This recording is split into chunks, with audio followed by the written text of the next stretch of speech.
سلام عرض ادب خدمت تمام دوستای عزیز. انشالله که هر جای هستین جور و صحتمند و سرحال باشین. آموزش آیپد ویو برای آپدیت جدید 2.9 میریم سراغ آموزش. وارد تلگرام من میشید. این چینل من میباشد در تلگرام. در اینجا برایتان فایل ماندیم آیپد ویو 2.9 این دانلود میکنین. وقتی که دانلود کردین وارد برنامه امتی منیجر میشین. برنامه امتی منیجر هم در چینل من موجود می باشد. در قسمت گرفتین، در قسمت دی کامنتس میرین، اینجا کسته برنامهش می باشه و برنامهش اگر خراب شده باشه دوباره میتونم بردن برنامهش. خب میریم وارد برنامه امتی منیجر میشیم.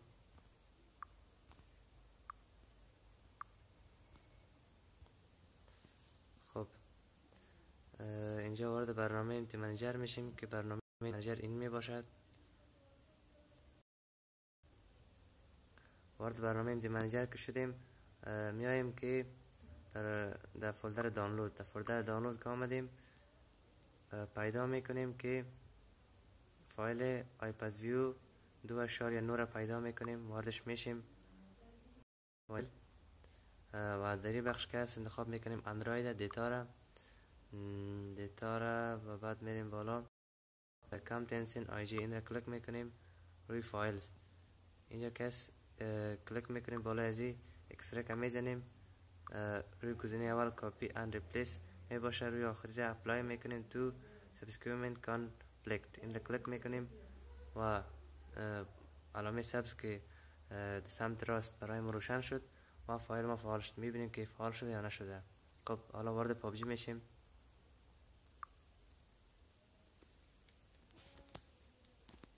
خب برای عزیز نازنین حالا که وارد پابجی شدیم میریم وارد سیتینگ میشیم. وارد سیتینگ که شدیم اینجا برای ما که هست اینی دیسک که غیر فعال میباشید فعال میکنیم. پس وارد گرافیک میشیم. در لوبی که هست اینی گرافیک روی اکستریم میمانیم که دوباره نماد فیس برای ما فعال شود. و اینجا که هست میبینید قسم که دوستای عزیز روشنی گیمتان که 200% شده و این به این معنا که هست گرافیک هم خوبتر شده و هم آیپد ویو برتان فعال شده. خب حالا میریم وارد رنگل میشیم که آیا برای ما فعال شده یا نشده. خب میریم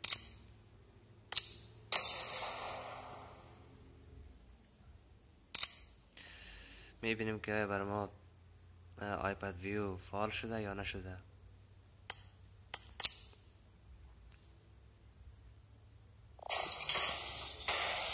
خب استارت شد مچ ما.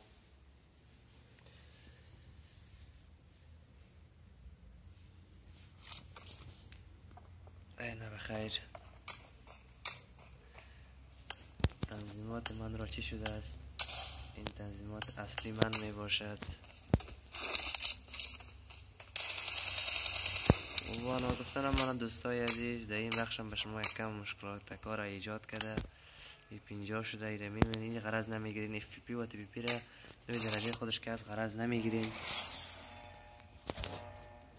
که آیپد ویو ما می باشه. و میریم ببینیم در مچ تست کنیم که برای ما فعال شده یا نشده.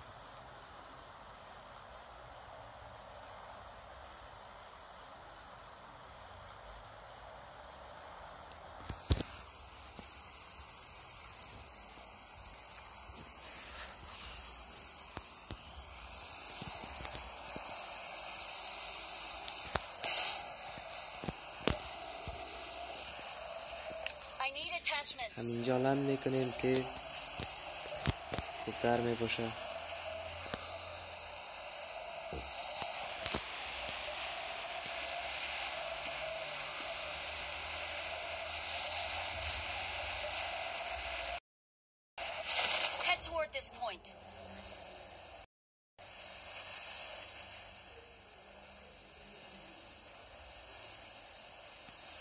خب دوستای عزیز قسمی که میبینید آیپد ویو برای ما فعال شد. بسیار ساده و آسان. عالی.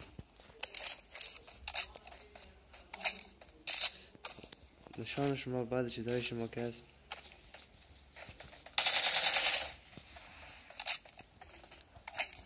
غیر فعال رو میتونید که فعال کنید.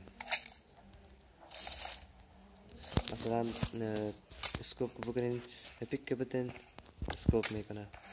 میبینین آموزش امروز ما انشالله که از آموزش خوشتان آمده باشه و حتی آموزش بعد شما رو بر لای پاک میسپارم. خدا یار و مددگارتان.